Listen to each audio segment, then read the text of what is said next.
షాద్ నగర్ వైపు ఉన్న మన స్వర్గసీమ వెంచర్లో ప్లాట్లు కొన్న వాళ్ళంతా సంతోషంగా ఉన్నారు. ఒక్కసారి విజిట్ చేయండి.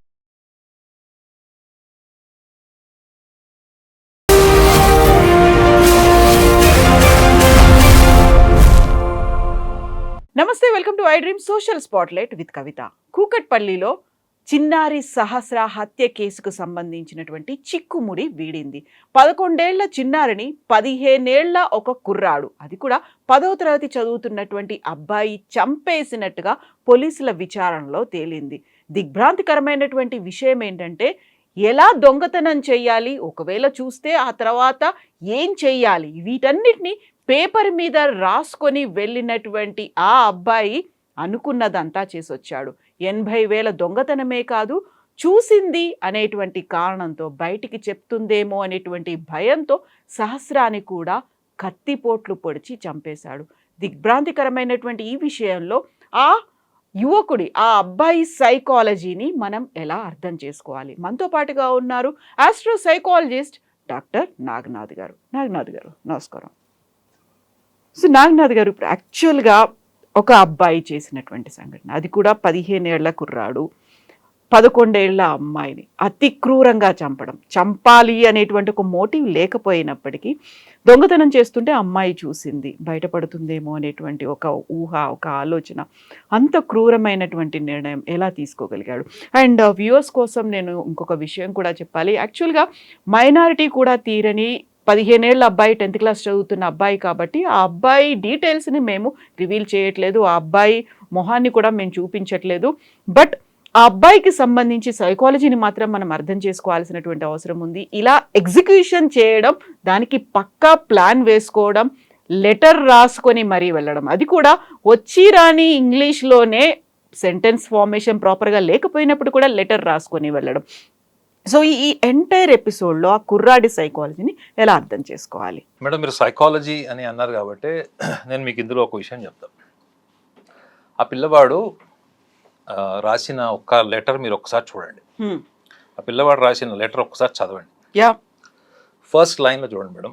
ఇప్పుడు ఒక పిల్లవాడు 10th స్టాండర్డ్ పిల్లవాడు ఒక క్రైమ్ చేయడానికి వెళ్ళాడు. ఎగ్జాక్ట్లీ. అతను గతంలో ఇట్లాంటి క్రైమ్ చేశాడా, గతంలో ఇలాంటి దొంగతనాలు చేశాడా, పట్టుబడలేదా, లేదా ఇంట్లో కూడా చిన్న చిన్న దొంగతనాలు చేశాడా, అంటే ఫాదర్ జేబులోంచి డబ్బులు తీసుకోవడము, మదర్ జేబులోంచి డబ్బులు తీసుకోవడము చేశాడా, మనకి హిస్టరీ ఏం తెలియదు ఆ పిల్లవాడిది. ఇది డైరెక్ట్ కేసు. ఇది ఏ పిల్లవాడైనా, లేదా ఏ మేజర్, అంటే ఇప్పుడు మీరు మైనారిటీ తీరలేని పిల్లవాడని చెప్తున్నారు. ఒకళ్ళు 40 ఏళ్ళు 30 ఏళ్ళ వయసు ఉన్నవాడు 20 ఏళ్ళు దొంగతనం చేసిన వాడు దొంగతనం చేయడానికి వెళ్ళేటప్పుడు వాళ్ళ ఫస్ట్ మైండ్ సెట్ ఏముంటుంది మేడం? వాళ్ళు దొంగతనం చేయడానికి వెళ్ళేది దేనికోసము? డబ్బు, లేకపోతే అక్కడ ఏది వాల్యుబుల్స్ దొరుకుతాయో అమ్ముకోవడానికో, లేకపోతే డైరెక్ట్ లిక్విడ్ క్యాష్ ఏదో ఒక దొంగతనం చేయడం కోసం వెళ్తారు. వాళ్ళు వెళ్ళేటప్పుడు వాళ్ళ మైండ్ సెట్ ఏముంటుంది మేడం? ఫస్ట్ ఇంట్లోకి వెళ్ళిన తర్వాత, ఎందుకంటే ఈ పిల్లవాడు నైబరే, పక్కింటి వాడే, వాళ్ళ ఇంట్లో బెడ్రూమ్ ఎక్కడ ఉంటుంది, వాళ్ళ ఇంట్లో కిచెన్ ఎక్కడ ఉంటుంది, వాళ్ళ ఎంట్రన్స్ హాల్ ఎక్కడ ఉంటుంది, ఇవన్నీ కూడా ఎంతో అంత తెలిసి ఉంటాయి పిల్లవాడికి, ఎందుకంటే రెగ్యులర్ ఇంటరాక్షన్ ఉంటుంది కాబట్టి. ఏ క్రైమ్ చేసేవాడైనా ఫస్ట్ ఏం ఎక్స్పెక్ట్ చేస్తాడు మేడం? అది ఏది తెలియని ఇంటికి వెళ్ళి క్రైమ్ చేసేవాళ్ళు, వాళ్ళు తీరా ఇంట్లోకి ఎంటర్ అయితే తప్ప వాళ్ళకి బిలాంగింగ్స్ తెలియదు. కిచెన్ ఎక్కడుంది, బెడ్రూమ్ ఎక్కడుంది ఏమో తెలియదు. కానీ మీకు ఆల్రెడీ తెలిసిన ఇంట్లోకి మీరు వెళ్ళేటప్పుడు మీరు ఫస్ట్ మైండ్ సెట్ ఏముంటుంది? మీకు బీరువా ఎక్కడ ఉంటుందో తెలిసి ఉంటుంది మేడం. బీరువా ఎక్కడ ఉంటుందో తెలుసు. ఒకవేళ ఇంకా బాగా పరిచయం ఉంటే బీరువా తాళం ఎక్కడ ఉంటుంది, లేదా రెగ్యులర్గా వీళ్ళు బయటికి వెళ్ళేటప్పుడు బీరువా లాక్ చేసి వెళ్తారా, లేకపోతే లాక్ చేయకుండా వెళ్తారా? ఎందుకంటే అంతా క్యాష్ ఉండదు కాబట్టి చాలామంది నామినల్ అమౌంట్స్ విన్నప్పుడు కూడా పెద్దగా లాక్ చేసుకొని సెక్యూర్డ్గా ఫీల్ అవ్వరు. ఈ పిల్లవాడు చూడండి, ఫస్ట్ రాసిన నోట్లో ఫస్ట్ 2 లైన్స్ మీరు చదివి చూడండి. సో ఇప్పుడు ఆ అబ్బాయి రాసినటువంటి లెటర్కి సంబంధించి నేను ఇంతకుముందు చెప్పినట్టుగా ఇంగ్లీష్ అనేది ప్రాపర్గా లేకపోయినప్పటికీ ఇంగ్లీష్లో రాసుకొని వెళ్ళాడు. ఫస్ట్ ఎలా ఎగ్జిక్యూట్ చేయాలి అనే దాంట్లో first go home gas. So ఇక్కడ ఎక్కడా కూడా సెంటెన్స్ ఫార్మేషన్ అనేది ప్రాపర్గా లేదు. గో హోమ్, మేబీ అది గ్యాస్ అయ్యి ఉంటుంది. ఆ గ్యాస్ని అయితే ఓపెన్ చేయాలి, లాక్ని ఎలా కట్ చేయాలి, గ్యాస్ని ఓపెన్ చేయాలి అనే దాంతో పాటుగా సో దాన్ని డోర్ మీద పెట్టుకోవడం, ఆ తర్వాత అక్కడ ఉన్నటువంటి టేబుల్ మీద పెట్టాలి, ఒకవేళ దాన్ని ఎవరైనా చూస్తే ఏం చేయాలి, వీటన్నిటి గురించి రాసుకున్నాడు. ఆ తర్వాత తను కావాలనుకున్నది ఏదైతే డబ్బు కోసం వెళ్ళాడో ఆ డబ్బును తీసుకున్న తర్వాత ఒకవేళ ఎవరైనా చూస్తే ఏం చేయాలి అనేది రాసుకోవడమే కాదు, ప్రాపర్గా అనుకున్నదంతా ఎగ్జిక్యూట్ అవుతే మిషన్ డన్. డన్ అనడం కూడా స్పెల్లింగ్ ప్రాపర్గా రాయలేదు, డిఓఎన్ఈ బదులు డిఓఎన్ రాశాడు. అంటే నేను ఏదైతే అనుకున్నానో అది పర్ఫెక్ట్గా నేను చేయగలుగుతాను అనేటువంటి కాన్ఫిడెన్స్ ఉంది. దాన్ని ఎగ్జిక్యూట్ చేయడానికి ఒక పక్కాగా ఒక డ్రాఫ్ట్ లాగా రాసుకొని వెళ్ళాడు. ఆ డ్రాఫ్ట్ని ఆధారంగా చేసుకొని అందులోనూ ప్రతి చోట గ్యాస్ అనేది మాత్రం మెన్షన్ చేశాడు.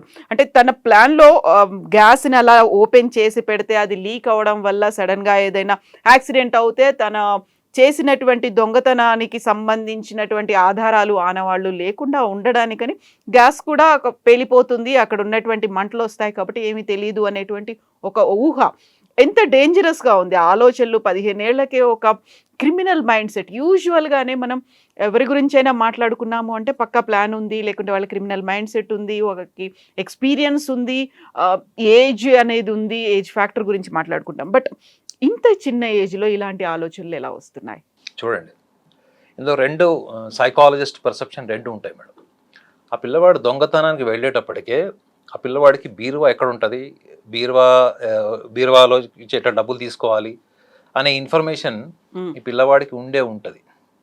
ఎందుకంటే ఫస్ట్ ఆ పిల్లవాడు గ్యాస్ లీక్ చేయాలి, గ్యాస్ ఓపెన్ చేసేసి ఫస్ట్ వెళ్ళి అన్నది ఫస్ట్ మోటివ్ కింద రాసుకున్నాడు. అంటే అర్థం ఏంటి, రేపు పొద్దున్న దొంగతనం చేసి వెళ్ళిపోతే, ఒకవేళ ఇది గ్యాస్ లీక్ చేసి వెళ్ళిపోతే ఇదేమన్నా ఫైర్ యాక్సిడెంట్ కింద కొనో, రేపు పొద్దున్న బయట వాళ్ళు ఎవరైనా వచ్చి ఇంట్లో వాళ్ళే రేపు పొద్దున వచ్చారు లైట్ వేస్తారు, లైట్ వేస్తే ఎలక్ట్రిసిటీ వాళ్ళు కూడా గ్యాస్ బ్లాస్ట్ అయ్యే ఛాన్స్ ఉంటుంది.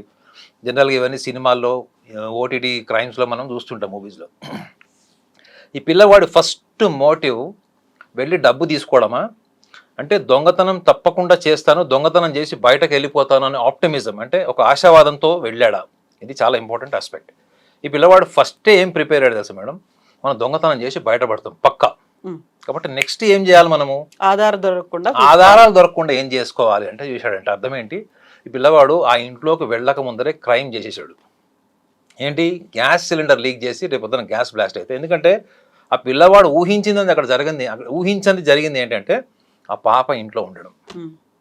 అవునా, వాడు ఊహించింది జరిగింది. రెండోది ఇందులో ప్యూర్ సైకాలజీ డైమెన్షన్, ఈవెన్ మీరు గ్రాఫాలజీ పాయింట్ ఆఫ్ వ్యూలో చూస్తే కూడా మీరు ఇంకొక పాయింట్ చూడండి ఆ లెటర్లో. ఇందులో చూడండి మేడం, ఆ పిల్లవాడు స్టార్టింగ్ లెటర్, ఫస్ట్ లెటర్ మీరు రాసేటువంటి ఇక్కడ first go home. First go home ఇక్కడ నుంచి అయితే మీకు ఫస్ట్ ఆ లెటర్ స్టార్ట్ చేశాడు, ఆ సెంటెన్స్ స్టార్ట్ చేశాడు. ప్రాపర్ అలైన్మెంట్లోనే కంప్లీట్ లెటర్ అంతా కంప్లీట్ చేశాడు. మీరు చూడండి ఆ పేపర్లో ఎగ్జాక్ట్లీ 1.5 ఇంచ్ గ్యాప్లోనే మొత్తం ఆ డిసిప్లైన్డ్ రైటప్ ఉంది. చూడండి మీరు. ఒకటి జనరల్గా చిన్నపిల్లలవి మీరు హ్యాండ్ రైటింగ్ చూడండి మేడం. హ్యాండ్ రైటింగ్లో ఎలా ఉంటుందంటే ఫస్ట్ సెంటెన్స్ రాసినప్పుడు, సెకండ్ సెంటెన్స్ రాసినప్పుడు, థర్డ్ సెంటెన్స్ రాసినప్పుడు ఈవెన్ మనం కూడా ఒక ప్రాపర్ అలైన్మెంట్తో రాయం. మనం ఎలా రాస్తాము బేసికల్గా అది ఒక కంప్లీట్గా సెంటెన్స్ కంప్లీట్ చేసేటప్పుడు అది సెకండ్ పారాగ్రాఫ్, థర్డ్ పారాగ్రాఫ్ లేదా సెకండ్ లైన్, థర్డ్ లైన్కి వచ్చేటప్పటికి ఒక అలైన్మెంట్ ఉండదు. This shows that this boy is not just planned over a night. ఇది ఈ పిల్లవాడు అప్పుడప్పుడు ప్లాన్ చేసి ఆ ఒక రోజు ముందు ప్లాన్ చేసింది కాదు మేడం. ఇది ఇలాంటి లెటర్లు నాకు తెలిసి ఒక 10-20 జనరల్గా సినిమాలో చూపిస్తాడు, 10-20-30 రాసి అది ప్రాపర్గా ప్లాన్ లేదు, ఇది చింపేస్తారు, మళ్ళీ చింపి మళ్ళీ రాస్తారు అండి. ఇట్లా వీడు హోంవర్క్ చేసినట్టు తెలుస్తుంది. ఒక ఫైనల్ డ్రాఫ్ట్ సిద్ధం చేసుకున్నాక. ఇప్పుడు మీరు చిన్నప్పుడు మీకు హ్యాండ్ రైటింగ్లో మీకు ఎందుకు first letter should be capital letter అని ఎందుకు చెప్తారు? మనకి ఫుల్ స్టాప్ తర్వాత క్యాపిటల్ లెటర్ ఎందుకు వస్తుంది? కామా తర్వాత ఏమొస్తుంది మనకి? గ్యాప్ వస్తుంది. సో ఈ పిల్లవాడు అకాడమికల్లీ అంత స్ట్రాంగ్గా లేడు అన్నది ఆ ఇంగ్లీష్ లిటరేచర్ అది రాసిన దాంట్లో తెలుస్తుంది. డన్కి డిఓఎన్ రాశాడు, డాన్ అని రాశాడు. సో ఇంకా కొన్ని గ్రామర్ మిస్టేక్స్ కూడా ఉన్నాయి అందులో, సెంటెన్స్ ఫార్మేషన్ లేదు, వర్డ్స్లో కూడా మిస్టేక్స్ ఉన్నాయి ఫామ్ చేసిన దాంట్లో. So first preliminary psychological analysis ఏంటంటే మేడం, ఈ పిల్లవాడు ఇది రాత్రి 2-3 రోజులు ప్లాన్ చేసింది అయితే కాదు అన్నది నా ఒపీనియన్. ఇది ఈ పేపర్ మీద తను చేసిన వర్క్ చూడండి, మీరు ఒక 10-20 సార్లు రాసిన తర్వాత మీకు నచ్చేవి నచ్చనివి కూడా కొన్ని రాసుకుంటారు మీరు. మీకు రాసిన దాంట్లో మీకు సరిగా నచ్చదు. అప్పుడు ఏం చేస్తారు మీరు, ఒక సిస్టమేటిక్గా చేయాలి ఇది అనుకున్నప్పుడు అతను ఫైనల్ డ్రాఫ్ట్ చేసినటువంటి ఇది ఆస్పెక్ట్ నాకు కనపడుతుంది. రెండో విషయం ఏంటంటే ఈ పిల్లవాడు ఊహించింది లేదా ఆ అమ్మాయి ఇతను దొంగతనం చేసి వెళ్ళేటప్పుడు కనిపించింది. సో ఫస్ట్ అతను సిలిండర్ లీక్ చేసి బ్లాస్ట్ చేసి వెళ్ళిపోతే రేపు పొద్దున సాక్ష్యాలు దొరకవు అన్నది ఏంటి? It is a fear of is image. దొరికితే ఏంటి మేడం? చెడిపోయేది ఏంటి? ఇమేజ్ చెడిపోతుంది, అవునా? దొంగ అన్న ముద్ర పడుతుంది. So his fear of image was very vital. అంటే పిల్లవాడు బేసికల్లీ లోపల పిరికోడు. ఈ పిల్లవాడు బేసికల్లీ లోపల పిరికివాడు. ఇంత పిరికివాడు 20 స్టాబింగ్లు ఎట్లా చేశాడు? నార్మల్గా 20 స్టాబింగ్లు 30 స్టాబింగ్లు ఎవరు చేస్తారు మేడం? కక్షాపూరితంగా. నేను యాక్చువల్గా కేసు విన్నప్పుడు ఫస్ట్ ఎవరో తెలిసిన వాళ్ళే చేసి ఉంటారు, ఇది యాక్సిడెంటల్ మర్డర్ కాదని అనుకున్నాం. ఇది ఎవరో తెలిసిన వాళ్ళు. ఎందుకంటే మేడం, ఒక వ్యక్తి మీద మీకు బాగా కక్ష ఉందనుకోండి, ఆ వ్యక్తి చనిపోయిన తర్వాత కూడా ఒడుస్తారు. ఎందుకు? That is a psychological grudge, vindictiveness, అంటే కక్ష సాధింపు. జనరల్గా మనకు సినిమాల్లో వాటిలో చూపిస్తారు, ఒక విలన్ని కానీ ఒక ఇద్దరు విలన్లు కానీ లేకపోతే ఒక వాయిలెంట్గా కొట్టుకుంటున్నప్పుడు మీకు number of stabbing is indication of the psychological vengeance. అంటే వాడు ఫిజికల్గా చచ్చిపోయాడా అన్నది కాదు అక్కడ, మానసికంగా నా కోరిక తీరాలి, నా సంతృప్తి నాకు రావాలి అన్నప్పుడు ఒక ఈగో ఏదో ఉంది, అది సాటిస్ఫై అవ్వాలి. Yeah, I want to win over the my rival. నా శత్రువుని నేను గెలిచాను అనే తృప్తి మీరు చంపినప్పుడు వచ్చేస్తుంది మేడం. చంపిన తర్వాత కూడా మీరు పొడిచారంటే అర్థం ఏంటి? It is a terrible intense grudge అండి. కానీ ఇక్కడ ఈ విషయంలో అది కాదు మేడం. ఈ విషయంలో ఏంటి చెప్పండి? చూస్తే బయట చెప్తుంది. 20 స్టాబింగ్ చేయాల్సిన అవసరం ఉంది? అస్సలు ప్రాణాలతో ఉండకూడదు. That is point. అర్థం ఏంటి? భయం. మళ్ళీ భయమే. మీరు చూడండి, లెటర్లో ఫస్ట్ డిఫెన్సివ్ మెకానిజం ఏంటి? ఆ పిల్లవాడు ఎక్కడ దొరికిపోతానో ఎవిడెన్స్ లేకుండా చేయాలి. ఫస్ట్ ఏం చేయాలి. ఆ ఆతృత అన్నది ఒక 1 వీక్ నుంచి ఉందా, 1 మంత్ నుంచి ఉందా? What made him to get in to the crime?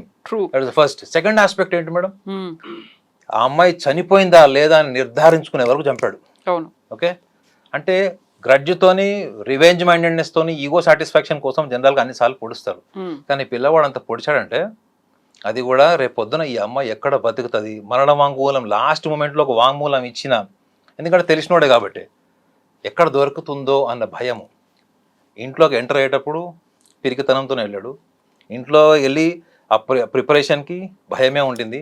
ఆ అమ్మాయిని చంపడం వెనక కూడా ఎక్కడ రేపు పొద్దున తన నిజం బయటపడుతుంది, ఎక్కడ రేపు పొద్దున నేను నా ఇమేజ్ చెడిపోతుంది అన్నట్టు ఫియర్తోని ఆ 20 స్టాబింగ్ చేసాడు. యాక్చువల్లీ ఎప్పుడైతే అది మెడకాయ మీద ఒక 4 కత్తిపోట్లు ఉన్నాయి, పొట్ట భాగంలో ఉన్నాయి అన్నది ఎప్పుడైతే మన మీడియా ద్వారా తెలిసిందో, ఫస్ట్ నేను అనుకున్నది ఏంటంటే ఇది ఎవరో బాగా తెలిసిన వ్యక్తులే ఇది కక్ష సాధింపు కోసం మర్డర్ చేసి ఉంటారు, అంత క్రూయల్గా చంపాల్సిన అవసరం ఏముంది ఆ పిల్లకి? నార్మల్గా మెడకాయ కట్ అయిపోతే ఇంకా శ్వాస అడక చనిపోతారు. So what made the person, the criminal, to stab number of times in the stomach? అది నన్ను ఆలోచింపజేసింది. కానీ ఇది చూస్తే కంప్లీట్లీ ఒక డిఫరెంట్ ఆస్పెక్ట్ మేడం. ఒకవేళ మీడియా ఆ లెటర్ని తీసుకోకుండా ఉండకపోతే ఈ యాంగిల్ ఆఫ్ అనాలిసిస్ మనం చేయలేం. ఎందుకంటే ఒకటి డ్రాఫ్ట్ ఎలా చేశాడు, డ్రాఫ్ట్ చేసిన తర్వాత అతను అందులో కంటెంట్ ఏం రాసుకున్నాడు, అతను 99% అతని మైండ్లో మనం ఎట్లా తప్పించుకోవాలి, మనం దొరకకుండా చూసుకోవాలి, ఆధారాలు లేకుండా మనం ఏం చేయాలి అన్నప్పుడు గ్యాస్ సిలిండర్. ఆ పిచ్చోడు కాకపోతే గ్యాస్ ఆల్రెడీ ఒక లాస్ట్ మూమెంట్లో ఉందనుకోండి మేడం, గ్యాస్ సిలిండర్ అయిపోయే స్టేజ్లో ఉందనుకుందాం, మనకి మంత్లీ 2 monthsకి గ్యాస్ సిలిండర్ అయిపోతుంటుంది. కానీ ఆ గ్యాస్ సిలిండర్ ద్వారా అతను రూమ్ బ్లాస్ట్ అయిపోతుందని ఎట్లా అనుకున్నాడు అన్నది అతని ఇన్మెచ్యూరిటీ, ఏజ్ ఫ్యాక్టర్. రెండోది ఓన్లీ తను ఊహించిందే నిజమని జరుగుతుంది అనుకున్నప్పుడు, అతని ఊహ మాత్రమే రేపు పొద్దున ఎగ్జిక్యూట్ అవుతుంది అనుకున్నప్పుడు, ఎప్పుడైతే మీ routine thought process, criminal thought process ఎప్పుడైతే బ్రేక్ అవుతుందో మీకు సివియర్ యాంగ్జైటీ, నర్వస్నెస్ వచ్చేస్తుంది మేడం. ఎందుకంటే ఒక పిల్లవాడు సిగరెట్ తాగుతున్నాడు, సిగరెట్ బాగా ఎంజాయ్ చేస్తున్నాడు, సడన్గా వాళ్ళ క్లాస్ టీచర్ కానీ, ప్రిన్సిపల్ కానీ, ఫాదర్ మదర్ గారు వచ్చినప్పుడు ఆ పిల్లవాడు ఎట్లుంటాడు మేడం? ఎంత నర్వస్నెస్, ఎంత panic, shock. It is a traumatic, it is going to be traumatic. అదే జరిగింది ఆ పిల్లవాడికి. ఆ టైంలో ఆ పిల్లవాడు ఏం చేస్తున్నాడో ఆ పిల్లవాడికి విచక్షణ లేకుండా జరగకూడదు జరిగింది. సో ఇక్కడ మనం నాగనాథ్ గారు ఆయన అబ్బాయి గురించి మాట్లాడుకోవాలంటే, యాక్చువల్గా తన మెయిన్ మోటివ్ అంతా తన అవసరాలు ఉన్నాయి, అవసరాలకి డబ్బు కావాలి, ఆ డబ్బు పక్కింట్లో ఉంది, దాన్ని కొట్టేయొచ్చు అనే ప్లాన్తో వెళ్ళాడు. 80,000 అయితే తీసుకున్నాడు. బట్ ఆ సమయంలో ఆ చిన్నారి సహస్ర అక్కడ ఉంది, తన్ని చూసింది కాబట్టి బయట చెప్తుందేమో అనేటువంటిది. మోటివ్ అయితే డబ్బు తీసుకోవాలనేది కాకుండా అనుకోకుండా ఎగ్జిక్యూషన్లో మాత్రం చంపేయడం అనేది. అనుకున్నదంతా అయిపోయింది. మిషన్ అకంప్లిష్డ్ అనేటువంటి ఒక మాట ఆయన అనుకున్నట్టుగానే అయింది. అది కూడా ఎక్కడ ఆనవాళ్ళు లేకుండా బయటికి రావడం అనేది. దీంట్లో కూడా 5 రోజులు గడిచిన తర్వాత పక్క వాళ్ళు చెప్పినటువంటి ఒక మాట పోలీసులు కూడా యాంగిల్‌లో విచారణ చేసినప్పుడు అక్కడ తచ్చాడుతూ ఉన్నాడు. ఊరికే అనుమానాస్పదంగా చూపులు ఉన్నాయి అనే ఆధారాలతో మాత్రమే ఆయన్ని అరెస్ట్ చేశారు. సో, ఎగ్జిక్యూషన్ అనేది చాలా చాలా ప్రాపర్‌గా చేశాడు. ఆయన అనుకున్నట్టుగా మిషన్ అకంప్లిష్ అయితే చేశాడు. కాకుంటే అక్కడున్నటువంటి ఒక చిన్న అనుమానాస్పదమైనటువంటి కదలికల వల్లే ఆయన్ని అదుపులోకి తీసుకున్నారు. ఎస్ మేడం, ఇందులో ఇంకొక యాంగిల్ కూడా చూడాలి మేడం. సబ్స్టాన్స్ అబ్యూజ్ అని ఉంటుంది మేడం. ఇట్లా జనరల్గా క్రిమినల్ అంటే ఈ below 14 years, below 18 years crime చేసేవాళ్ళు, ముఖ్యంగా చైల్డ్ క్రైమ్ చేసేవాళ్ళు, కమిట్ అయ్యేవాళ్ళు, వీళ్ళందరికీ కూడా ఏముంటుంది తెలుసా మేడం, మనం చాలా ఈజీగా తీసుకుంటాం ఏంటంటే పేరెంట్స్ బిహేవియరల్ ప్యాటర్న్. పేరెంట్స్ చిన్నప్పటి నుంచి వీడు చూస్తే పెద్ద చదువుకునే వాళ్ళలాగా, పెద్ద అకాడమికల్లీ స్ట్రాంగ్ ఉన్న వాళ్ళ కూడా ఏం అనిపించట్లేదు వాళ్ళు ఎట్లా చూస్తే. ఇంగ్లీష్‌లో రాసాడు తప్ప ఏదీ లేదు. అది ఇంగ్లీష్ అని మనం అనుకోవాలి. మనం గ్రామర్ మర్చిపోయి చదివితే తప్ప అది ఇంగ్లీష్ కాదు. సో సబ్స్టాన్స్ అబ్యూజ్ ఒకటి. రెండోది వాళ్ళకి చిన్నప్పటి నుంచి కూడా లైఫ్ స్టైల్ రిలేటెడ్ డిస్కంటెంట్మెంట్, ముఖ్యంగా లాస్ట్ గడిచిన ఒక 10-15 సంవత్సరాల నుంచి చూస్తే పిల్లల crime rate more than 58 to 60% పెరిగింది అని గణాంకాలు చెప్తున్నాయి. సో చిన్నపిల్లల్లో ఎప్పుడైతే అసంతృప్తి, నాకు తెలిసి ఈ పిల్లవాడి ఐక్యూ కంటే ఈక్యూ కొంచెం స్ట్రాంగ్ ఉందని నేను చెప్తాను మేడం. ఐక్యూ అంటే ఏంటంటే మనము అకాడమికల్లీ వీఆర్ వెరీ స్ట్రాంగ్, చదివింది బాగా గుర్తుపెట్టుకుంది చాలా డిసిప్లైన్తో మనం ఎగ్జామ్స్ రాసినప్పుడు మనకి ఎక్కువ మార్కులు రావడానికి ఐక్యూ పనిచేస్తుంది. ఈక్యూ అంటే ఏంటంటే you are reading other than related to the academical memory, you are reading the people emotions and you are able to play with emotions, you are able to balance your emotions when situation comes also, you are able to handle the emotional traumatic issues. ఈ EQ level స్ట్రాంగ్గా ఉండాలి పిల్లోడికి. చూడండి, murder అయిన రోజులైంది, ఆ పిల్లవాడు ఎలా సెల్ఫ్ మేనేజ్మెంట్ ఎలా చేసుకున్నాడు, చివరికి ఎక్కడొక్కడ వేరే వాళ్ళ డౌట్ వస్తే వీళ్ళకి ఇతని మీద సస్పెక్ట్స్ కింద తీసుకున్నారు, కేసు బయటపడింది. కానీ పేరెంటింగ్లో కూడా మనం ఒక విషయాన్ని గమనించాలి, ఏంటంటే చిన్నప్పటి నుంచి మీరు ఈ పిల్లవాడిని అలా చేసి ఉంటారు పేరెంట్స్ అని నేను అన్నాను. జనరల్గా ఈ వయసులో క్రైమ్ చేయడానికి చాలా మటుకు రీజన్స్ ఏం చెప్తున్నారు గణాంకాలు అంటే life style related madam. Life style maintain చేయడం కోసమే ఎక్స్ట్రా మనీ సంపాదిస్తున్నారు. ఎందుకంటే పేరెంట్స్ ఇచ్చే పాకెట్ మనీ దేనికి పనికిరాదు. ఇప్పుడున్నటువంటి కాస్ట్ ఆఫ్ లివింగ్ సొసైటీలో పేరెంట్స్ ఇచ్చేటువంటి డబ్బులు దేనికి పనికిరావు మీకు. సో ఈ పిల్లవాడికి 80,000 దొంగతనం చేశాడు. 80,000 స్థాయి ఈ పిల్లవాడికి ఏముందని అసలు ఈ పిల్లవాడు. అంతే కదా, ఇప్పుడు స్కూల్ ఏజ్ అబ్బాయి, స్కూల్కి వెళ్ళాల్సిన వాడు, చదువుకోవాల్సిన వాడు, మిగతా అదర్ ఖర్చులు ఏముంటాయి, పాకెట్ మనీ కావచ్చు, లేకుంటే నాకు డబ్బు కావాలి అనేటువంటి అవసరాలు ఆ టైంలో ఏముంటాయి అసలు. అంటే ఇప్పుడు లైఫ్ స్టైల్ రిలేటెడ్ ఒకటి ఉంటుంది మేడం, ఇంకొకళ్ళకి ఇంకొక డైమెన్షన్ ఏముంటుందంటే వాళ్ళు చిన్నప్పటి నుంచి కూడా చాలా పెద్ద పెద్ద డ్రీమ్స్ ఉంటాయి వాళ్ళకి. వాళ్ళది డ్రీమ్స్ అంబిషన్స్ అనుకుంటారు, కానీ అది పర్వర్షన్స్ కన్నా కూడా అనొచ్చు మనం స్ట్రైట్ అవే పర్వర్షన్స్ కూడా అనొచ్చు. నేను చిన్న వయసులోనే మిలియనర్ అయిపోవాలి, కోటీశ్వరుని అయిపోవాలి, నాకు అంత మేధస్సు ఉంది, అంత తెలివితేటలు ఉన్నాయి, ప్లస్ ఇంకోటి నేను ఏదైనా సాధించగలను అని ఊహతోనే వాళ్ళు ఉంటారు. వాళ్ళ ఊహను నిజమని నమ్ముతారు. కానీ ఆ ఊహ పేరెంట్స్ ఫైనాన్షియల్ బ్యాక్గ్రౌండ్కి, ఫైనాన్షియల్ సపోర్ట్కి మ్యాచ్ అవుతుందా లేదా అన్నప్పుడే ఈ all mental issues will start madam. వాడి ఊహలో వాడు చాలా గొప్ప అనుకుంటాడు, అమ్మాయి కానీ అబ్బాయి కానీ.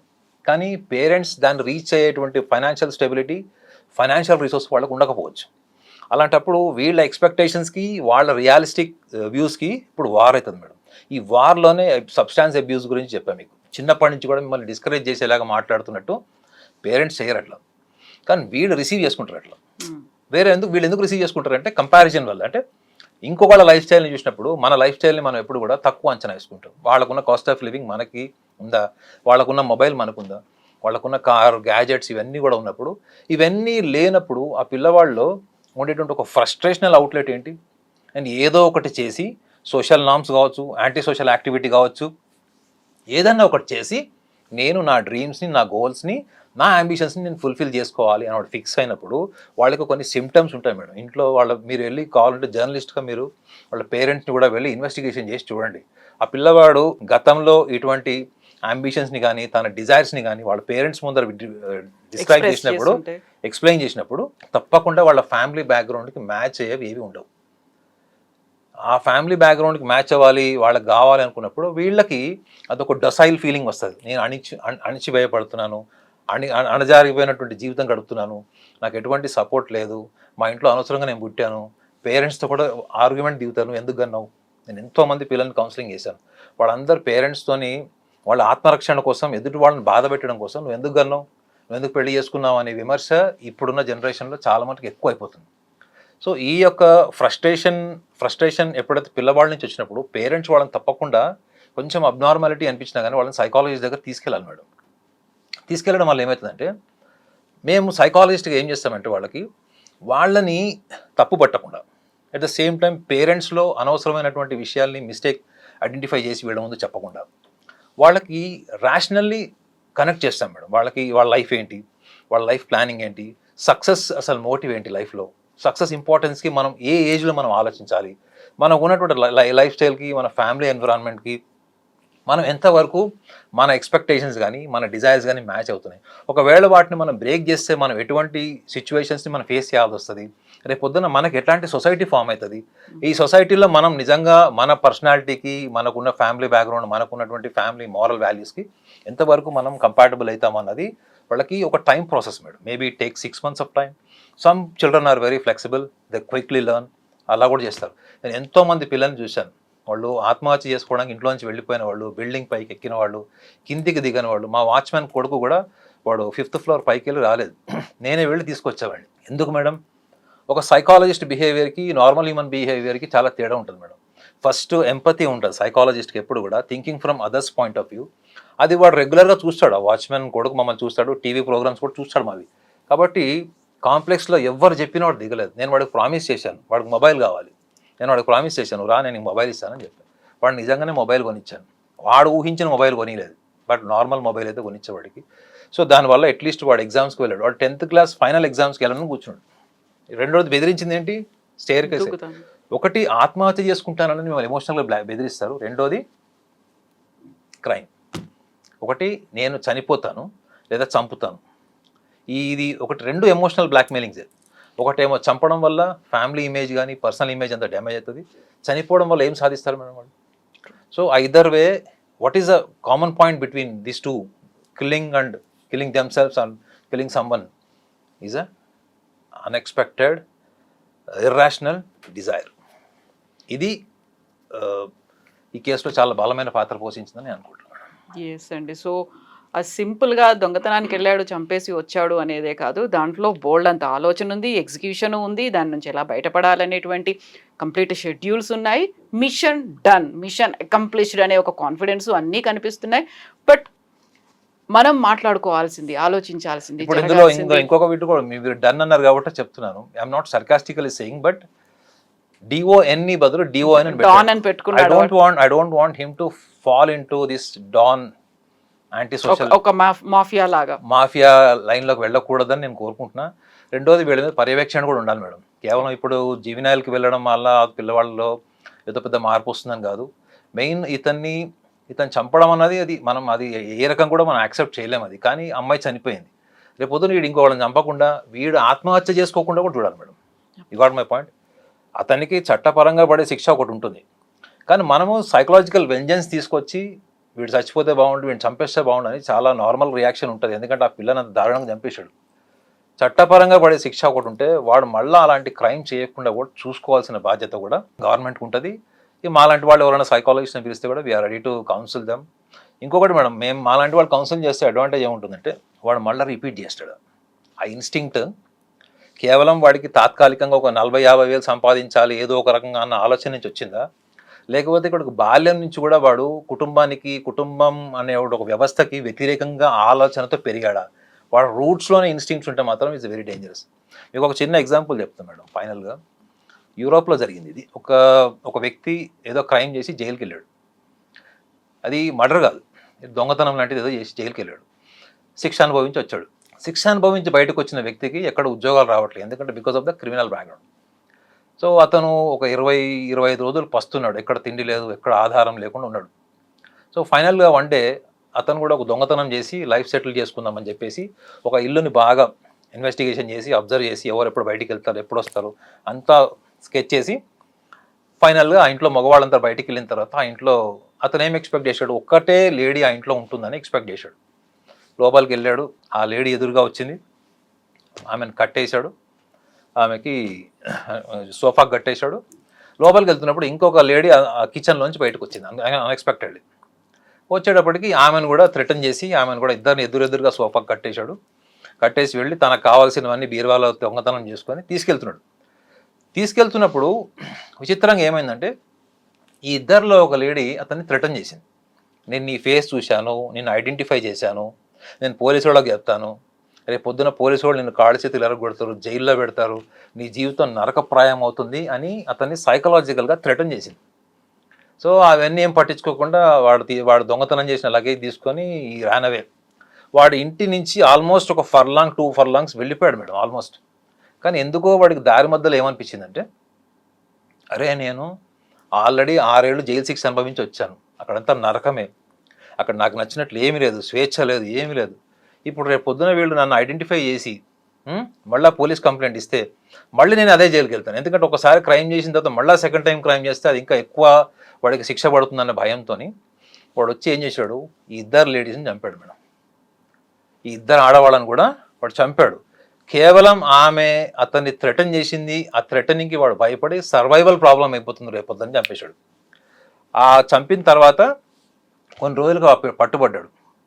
అప్పుడు జడ్జి వీడిని అడిగిన ప్రశ్నలకి వీడు చెప్పిన ఆన్సర్కి జడ్జి చెప్పిన కన్క్లూడ్ ఏం చేశాడంటే, వీడికి నిజంగానే సర్వైవల్ ప్రాబ్లం ఉంది, వీడికి ఉద్యోగం ఉంటే వీడు క్రైమ్ చేసి ఉండేవాడు కాదు అని అతనికి మినిమం శిక్ష వేసి వదిలేశారు మేడం. సో ఇందులో సర్వైవల్ ఇన్స్టింక్ట్, వాడు బతకాలనుకుంటున్నాడు మేడం, వాడు ఉద్యోగం చేయాలనుకుంటున్నాడు, కానీ వాడికి because of his previous history nobody is ready to hire him as an employ. ఆ ఉద్యోగం రాదు కాబట్టి వాడు ఏం చేశాడు, విపరీతంగా ట్రై చేశాడు, ఆకలి బాధ తట్టుకోలేక దొంగతనానికి వెళ్ళాడు. దొంగతనానికి వెళ్ళిన తర్వాత అక్కడ వర్బల్ ఏం జరిగిందో మీకు చెప్పా కాబట్టి వాడు ఇంకొక క్రైమ్కి తీశాడు. సో ఈ కేసెస్లో కూడా ఇలాంటి ఈ చైల్డ్ క్రిమినాలిటీలో కూడా వీళ్ళు ఎందుకు చంపుతున్నారు, చంపేంత తీవ్రమైన స్థాయి ఆలోచన ఎందుకు వచ్చింది అంటే అసలు అతని మోటివ్ చంపడం కాదు, కేవలం దొంగతనం మాత్రమే. అది క్రైమ్ అన్నది అన్ఎక్స్పెక్టెడ్గా జరిగింది అక్కడ. ఆ అన్ఎక్స్పెక్టెడ్గా ఎందుకు జరిగింది, because of fear of image, fear of parents. రేపొద్దున నేను దొరికానుకో ఫస్ట్ వాడు తోలు తీసేది ఇంట్లో మదర్ ఫాదరే, ఆ తర్వాత వాడు పోలీస్ స్టేషన్కి వెళ్తే పోలీస్ స్టేషన్. సో అతనికంటూ ఒక social image, socially connected image ఉంది అక్కడ. కానీ దురదృష్టం ఏంటంటే ఇవాళ ఒక చిన్న పాప చనిపోయింది ఈ యొక్క ఆవేశం. కానీ తను చంపడం వెనక మాత్రం నర్వస్నెస్, ఫియర్ ఉంది మేడం, క్రిమినాలిటీ ఉందని నేను అనుకోవట్లేదు. అంటే తను ఎక్కడ బయటపడిపోతానో రేపు పొద్దున అన్నట్టు భయం వేరు, ఆ అమ్మాయిని చంపాలని. కానీ 20 సార్లు పొడిచాడు అంటే కన్ఫర్మ్ చేసుకున్నాడు ఈ అమ్మాయి చనిపోయిందా లేదా అన్నది. ఎస్ నాగనాథ్ గారు, థ్యాంక్ యూ సో మచ్ అండి. Thank you. And for more videos, Please subscribe to iDream. Please subscribe to iDream. Please subscribe iDream. And please subscribe to iDream. For more videos, subscribe to iDream. please like, share and subscribe to the channel. Congratulations, iDream. Subscribe to iDream. Subscribe to iDream. So subscribe to iDream Media. iDream ki iDream team andarki huge congratulations. Please subscribe iDream Media. Please subscribe to iDream. Subscribe iDream. Please subscribe to iDream. iDream అంటే నా కళల channel subscribe చేసుకున్న నోరు తిరుగుతలేదు, మీరైతే గంట గుర్తు కొట్టండి. For more such videos, please subscribe to iDream. Subscribe to iDream. Please subscribe to iDream. Please subscribe iDream Media. Please do subscribe to iDream. Please subscribe to iDream Media. For best entertainment and information, please subscribe iDream. And don't forget to subscribe to iDream.